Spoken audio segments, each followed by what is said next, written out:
আল্লাহর কোরআন সত্য, সত্য রাসূলের বাণী। ফিলিস্তিনের বিজয় নিশ্চিত একদিন হবে ইনশাল্লাহ, এটা আমরা জানি। আর ঘুমিয়ে থেকো না বিশ্বের 200 কোটি মুসলমান, একবার আল্লাহু আকবারের তাকবীরের ধ্বনি দিয়ে ময়দানে নেমেই দেখো না, ইসরাইল পালানোর জায়গা পাবে না। আল আকসা কোনো সাধারণ ঘর নয়, এটা আল্লাহর ইশারা জিনদের দ্বারা তৈরি। আর এই আল আকসাকে রক্ষা করার দায়িত্ব বিশ্বের 200 কোটি মুসলমানেরই।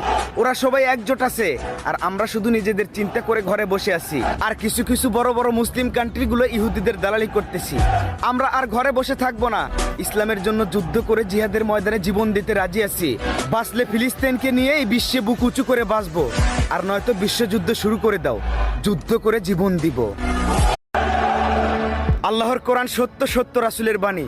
ফিলিস্তিনের বিজয় নিশ্চিত একদিন হবে ইনশাল্লাহ, এটা আমরা জানি। আর ঘুমিয়ে থেকো না বিশ্বের 200 কোটি মুসলমান, একবার আল্লাহু আকবারের তাকবীরের ধ্বনি দিয়ে ময়দানে নেমেই দেখো না, ইসরাইল পালানোর জায়গা পাবে না। আল আকসা কোনো সাধারণ ঘর নয়, এটা আল্লাহর ইশারা জিনদের দ্বারা তৈরি।